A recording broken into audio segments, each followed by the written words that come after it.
tout don de Dieu, toute action de Dieu a un caractère de permanence. Chaque jour, donc, nous pouvons regarder à Jésus avec foi en ces mots. C'est lui qui baptise du Saint-Esprit. Jésus purifie par son sang et baptise de son esprit selon le besoin. Que notre foi saisisse toujours les deux vérités inséparables que Jean-Baptiste a prêchées. Jésus, l'agneau qui ôte les péchés.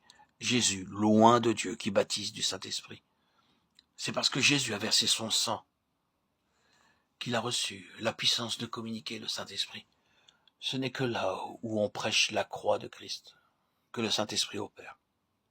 Ce n'est qu'en croyant au sang qui purifie de tout péché, ce n'est qu'en ayant la conscience purifiée par le sang de Christ, que je puis recevoir l'onction de l'Esprit. Le sang et l'huile vont de pair. Il me faut l'un et l'autre.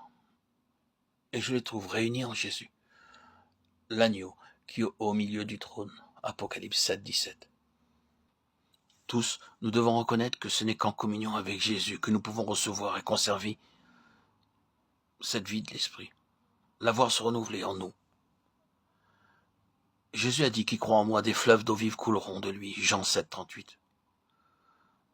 Ce qu'il nous faut, c'est une foi vivante en la présence de Jésus, en nous, et alors certainement l'eau vive aura libre cours. La foi est inhérente à la nouvelle nature, c'est par la foi qu'elle reçoit nourriture et breuvage céleste. Par la vertu de l'Esprit qui demeure en tout croyant, regardons à Jésus comme à celui qui est rempli du Saint-Esprit. Attachons-nous à lui avec obéissance et amour, puisque c'est lui qui baptise du Saint-Esprit. Mettons-nous en rapport avec lui. Servons-le. Croyons qu'il se donnera toujours plus à nous et attendons de lui tout ce que confère le baptême de l'Esprit. Souvenons-nous que c'est seulement celui qui aura été fidèle en peu de choses qui sera établi sur beaucoup. Matthieu 25, 21. Soyez très fidèles dans tout ce que vous savez et possédez déjà de l'action de l'Esprit en vous. Considérez-vous comme le temple de Dieu. Soyez attentifs au moindre souffle de l'Esprit de Dieu en vous. Écoutez en particulier ce que vous dit votre conscience qui a été purifiée dans le sang de Christ. Qu'elle reste pure et nette par une obéissance d'enfant.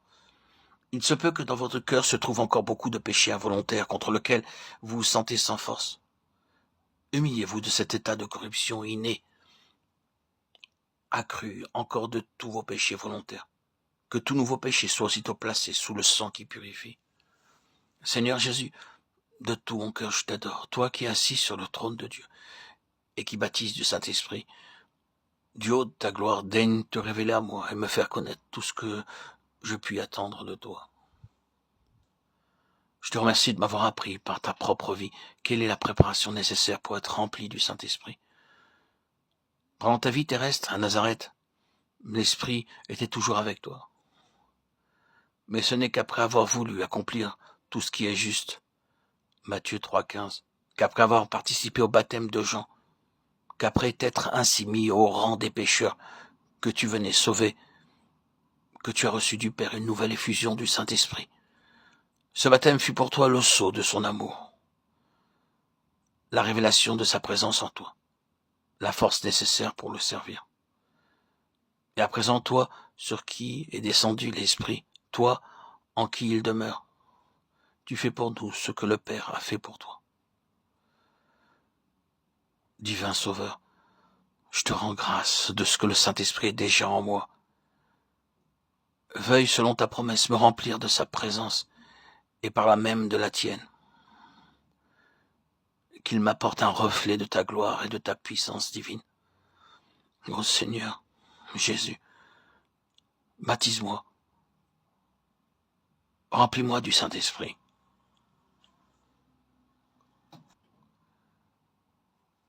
Amen.